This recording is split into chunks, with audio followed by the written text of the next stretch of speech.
ఇవాళ గుత్తి వంకాయ బిర్యానీ ఎలా చేయాలో చూపించైనా వచ్చేయండి. ముందుగా గ్రేవీ చేసుకోవడానికి వీడియోలో చూపించిన పదార్థాలన్నీ కూడా గ్రైండ్ చేసి పెట్టుకోవాలి.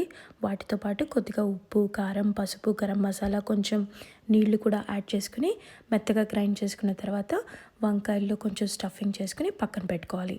ఇప్పుడు ఆ మిగిలిన గ్రేవీలోనే కొన్ని పచ్చిమిర్చి చీలికలు, లవంగాలు, యాలకులు, దాల్చిన చెక్క, బిర్యానీ ఆకు, ఉప్పు, కారం, పసుపు, గరం మసాలా, ధనియాల పొడి, జీలకర్ర పొడి కూడా యాడ్ చేసుకొని ఆఖరిగా పెరుగు, అల్లం వెల్లుల్లి పేస్ట్, కొంచెం ఫ్రైడ్ ఆనియన్స్ కూడా యాడ్ చేసుకుని బాగా కలుపుకున్న తర్వాత ఇప్పుడు మనం బిర్యానీ చేసుకునే హండి తీసుకుని కొంచెం ఎక్కువ ఆయిల్ పడుతుంది, అందులో వంకాయలన్నీ వేసేసి బాగా కలుపుకొని మూత పెట్టేసుకొని కొద్దిగా మగ్గిన తర్వాత ఇందాక మనం గ్రైండ్ చేసి పెట్టుకున్న గ్రేవీని కూడా యాడ్ చేసుకొని బాగా కలపాలి.